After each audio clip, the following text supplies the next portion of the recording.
Kevin here again. The video you're about to see is on how I shortened the drive shafts to my Travco motor. I didn't start filming it until I'd already had the first drive shaft almost all the way done. And I said, hey man, let me get out the camera and shoot some video.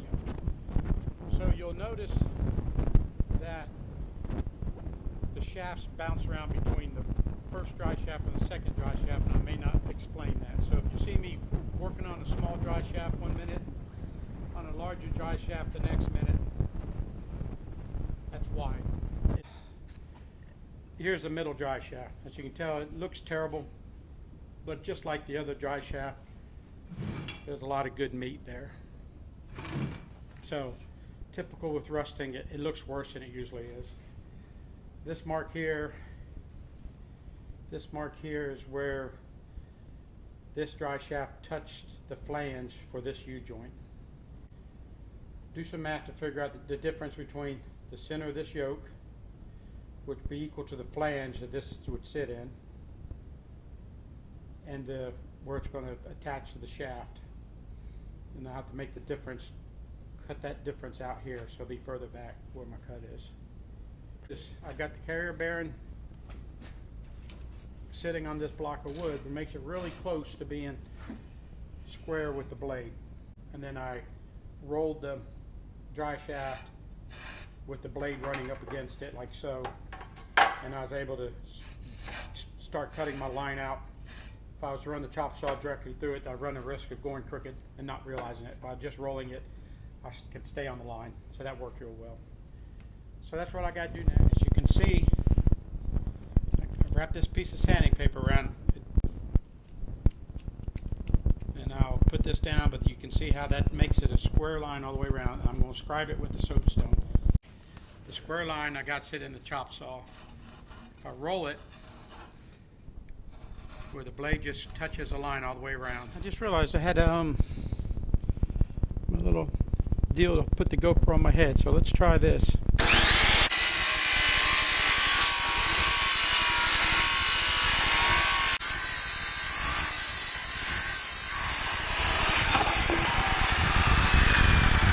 There you go. Made a really square cut. I'll have to take the die grinder and clean the inside out and whack the weld down that runs the length of the pipe.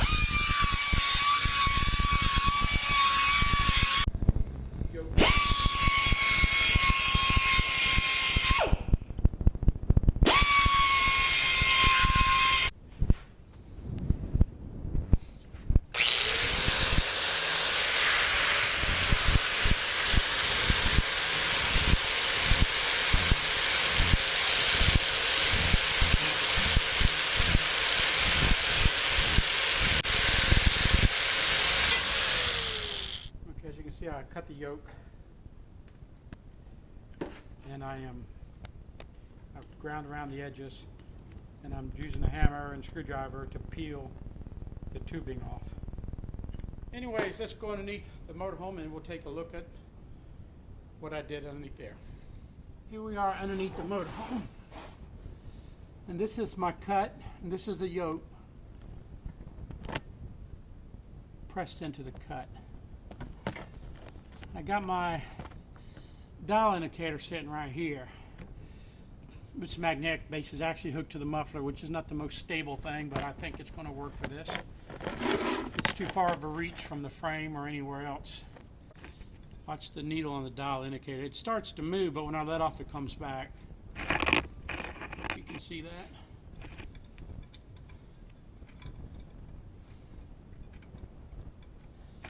So right now, sucker's really close. Really close. At first it wasn't. It was almost going a complete circle around. Then I would take my hammer and I would set the dial indicator where it's went counterclockwise as far as it would. Then I gave it a tap on the other side here. And mostly in the beginning I was hitting it way too hard. So I learned to lighten up on it.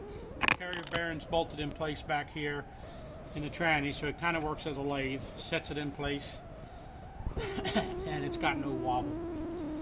So the next thing I need to do is go ahead and tack weld the tube to the yoke. I'm going to get it to where the needle is backed off as far as it would, and I'm going to put my first weld opposite of there, because that's where the high spot will be. And when the weld shrinks, it'll just be a tack, so if it does pull any, it should pull it even closer to in place, which actually should make this needle go up a little bit. Also remember, when you weld a yoke on, it's got to be in time with the back yoke. Okay, I'm back. After I shut off the camera, I went ahead and checked the time between the back yoke and the front yoke, and they were out of time.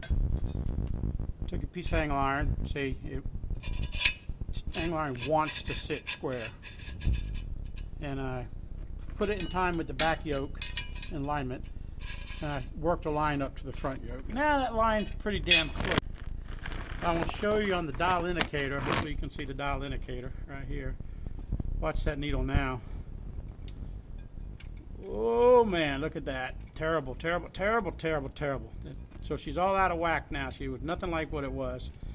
And it's going to go right back around to, well, that's increasing. Now watch it decrease. So that decreases as far as it'll go.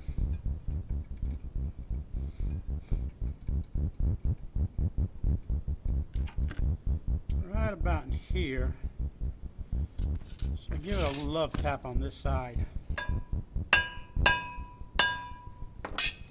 Not sure what that did. Let's go around again.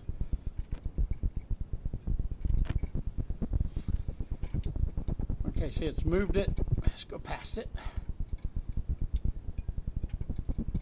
It's moved it quite a bit. It almost made, what, a revolution or two. Now it's making about a half a revolution. A little bit more. Now I really should pull the dial indicator back, but since I like my fan so much, I don't want to drop the camera down. Give it a whack. Might be too hard of a whack.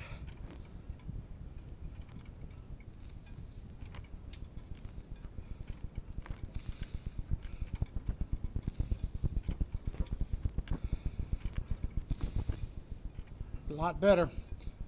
Heck of a sight better.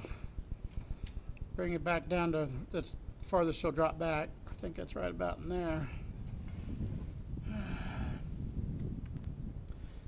Another whack. I gotta be gentle on my whacks now. I think I knocked it way the hell out now. See that? Oh, yeah, it's terrible. I watched the drive shaft move pretty hard. Let's go back to that lowest spot right in there. Let's give it another love tap. Yeah, when you can see the yoke bounce as far as it does, you know you overdid it. How far off are we now?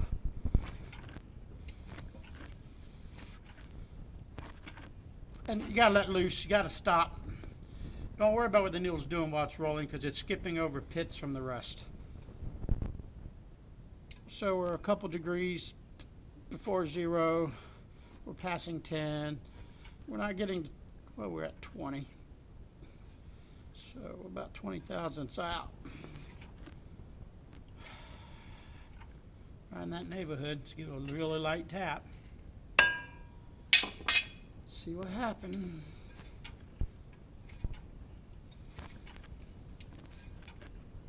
We're in closer, see that? Well, about 7 thousandths out, maybe 8. No, 17.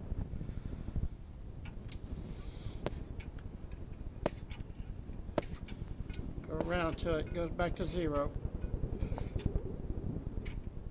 Somewhere in that neighborhood. Another love tap, just a gentle one. Look at that. See that, y'all? We are, I hope this camera's working right. That's a pit. Where was that sucker? It's also, it catches on a pit and drags the needle a little bit, but we're about where I'm going to leave her. We're real close, folks. It's time the tack her into place and make the tack small enough. I mean, I don't know that I have a, maybe there, but that could be a pit. See, just moving a little bit, pops out. See that? Back in, back out. So we can still say that that's opposite. So what I can do, find my soapstone I just had a second ago. I mark it opposite. Put a little mark on it so I know what mark it is. I'll roll it around. I'll get my buzz box out and I'll throw a tack in right here. I'll hit it with 60/11 rod. Tack it with that, and then probably take it out to the DC diesel welder and use 70/18 rod for that. Thanks for watching. Here's the dry shaft in place. I tacked it with 60/11 before taking it off and welding it. I welded it with my diesel DC welder with 70/18, and I ran in between some of the tacks, like one on this side and one on this side, and so that way all the heat wasn't concentrated in one spot. And after I did that, I cleaned it up, and then I ran a weave pattern to fill in because of the uneven shoulder on the yoke. And then when I was done doing that, that weave was thick and uneven in spots, so I ground the weld down to get rid of some of the metal, so I don't have a heavy concentration of metal on one spot or the other, because you consider how small that tack, that weight is right there. A big gob of thick weld on one side and not the rest would definitely create a balance problem. Before I took the dry shaft down, I double checked the run out with my dial indicator and it was good. And after putting it back in, I checked my run out and it's still good. Just a quick comment about using the dial indicator and adjusting the run out on the second dry shaft.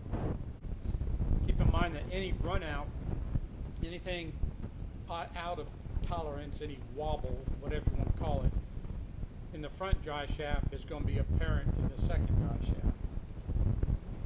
I think theoretically I could adjust the second dry shaft, have my dial indicator reading 0 all the way around, and I would in fact be making the adjustment for any run out front dry shaft. If that makes any sense. That means my second dry shaft wouldn't be true. It'd be true to the first dry shaft, but not true to itself. What that would mean is if I pulled the dry shaft out for any reason, I would have to put it back in exactly the way it came out. If I put it in 180 degrees, then instead of, let's say, the front dry shaft being out 2/1000ths, then I would have not 2/1000ths but 4/1000ths of run out. So anyways, that's just something I thought I'd mention.